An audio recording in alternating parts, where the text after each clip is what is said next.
जय माँ संतोषी। नमस्कार भक्तों, आप सभी का स्वागत है प्रभु भक्ति 98 में। आज हम सुनेंगे शुक्रवार व्रत की पावन कथा, जिसे श्रद्धा और विश्वास के साथ सुनने मात्र से संतोषी माँ की कृपा प्राप्त होती है। मान्यता है कि जो भक्त लगातार 16 शुक्रवार का व्रत रखते हैं और नियम पूर्वक कथा सुनते हैं, उनकी मनोकामनाएं पूर्ण होती है तथा घर में सुख शांति और समृद्धि का वास होता है। तो आइए श्रद्धा के साथ शुक्रवार व्रत कथा का श्रवण करें। शुक्रवार व्रत कथा। बहुत समय पहले की बात है। एक गांव में एक वृद्धा रहती थी। उसके 7 पुत्र थे। 6 पुत्र कमाते थे और सबसे छोटा पुत्र सीधा साधा और बेरोजगार था। घर में उसकी कोई इज्जत नहीं थी। 6 भाई अच्छे भोजन करते, जबकि छोटे भाई को बचा कुचा भोजन मिलता। उसकी पत्नी भी बहुत सरल और धर्मपरायण थी। वह अपने पति का हर दुख सहती थी, लेकिन कभी शिकायत नहीं करती थी। एक दिन छोटे पुत्र ने यह सब अपनी आंखों से देखा। उसे बहुत दुख हुआ।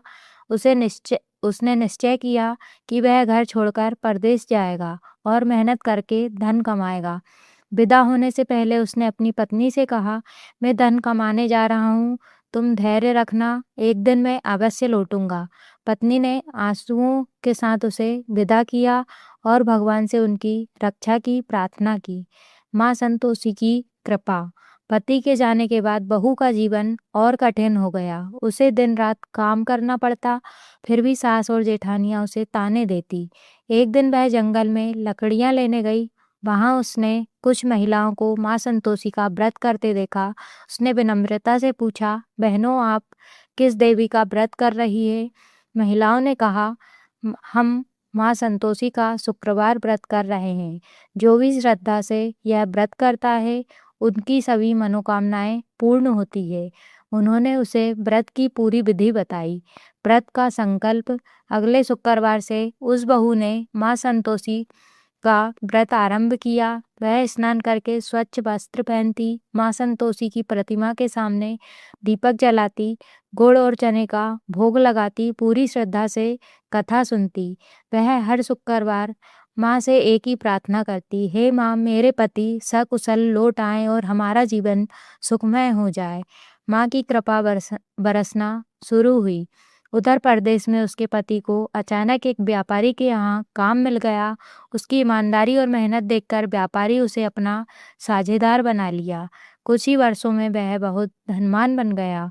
एक रात माँ संतोषी ने उसके स्वप्न में दर्शन दिए और कहा, अब समय आ गया है, तुम अपने घर लौट आओ। तुम्हारी पत्नी मेरी भक्ति कर रही है। सुबह उठते ही वह अपने गांव के लिए रवाना हो गया। पति का घर लौटना। जब वह घर पहुंचा, सभी लोग उसे देखकर चकित रह गए। वह अपनी पत्नी के लिए सुंदर वस्त्र, आभूषण और बहुत सारा धन लेकर आया था। अब वही लोग जो पहले उसका अपमान करते थे, उसका सम्मान करने लगे। पति पत्नी में माँ संतोषी का धन्यवाद किया और हर शुक्रवार व्रत रखना जारी किया। उद्यापन में परीक्षा। कुछ समय बाद उन्होंने व्रत का उद्यापन करने का निश्चय किया। उद्यापन के दिन उन्होंने बच्चों को भोजन कराया, लेकिन ईर्ष्या के कारण कुछ लोगों ने बच्चों को खटाई देने के लिए उकसा दिया। बच्चों ने भोजन के बाद इमली खा ली। यह देखकर माँ संतोषी अप्रसन्न हो गई और परिवार फिर से संकट आने लगा। पति का व्यापार रुक गया, घर में परेशानियां बढ़ने लगी। गलती का एहसास। बहू को अपनी भूल का पता चला।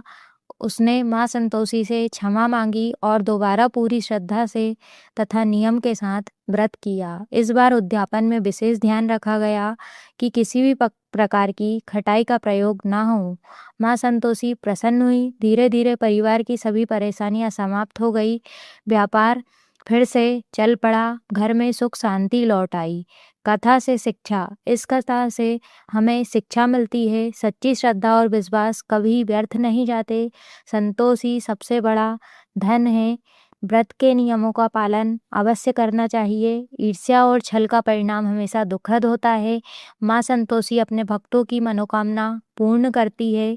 शुक्रवार व्रत की संक्षिप्त विधि: प्रातः स्नान कर स्वच्छ वस्त्र धारण करें, माँ संतोषी या चित्र या प्रतिमा स्थापित करें, घी का दीपक जलाएं, गुड़ और भुने हुए चने का भोग लगाएं, शुक्रवार व्रत कथा का पाठ करें, आरती करें।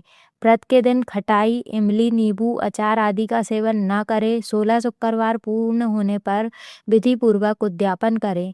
हे माँ संतोषी, आपने जैसे अपने भक्तों की सभी मनोकामनाएं पूर्ण की, वैसे ही हम सभी भक्तों की कृपा हम पर बनाए रखें। हमारे जीवन के दुख, कष्ट और बाधाएं दूर करें तथा सुख और शांति और समृद्धि प्रदान करें। जय माँ संतोषी। अगर आपको यह कथा पसंद आई हो तो वीडियो को लाइक करें, शेयर करें और हमारे चैनल प्रभु भक्ति को सब्सक्राइब करना ना भूलें। जय माँ संतोषी, जय माता दी।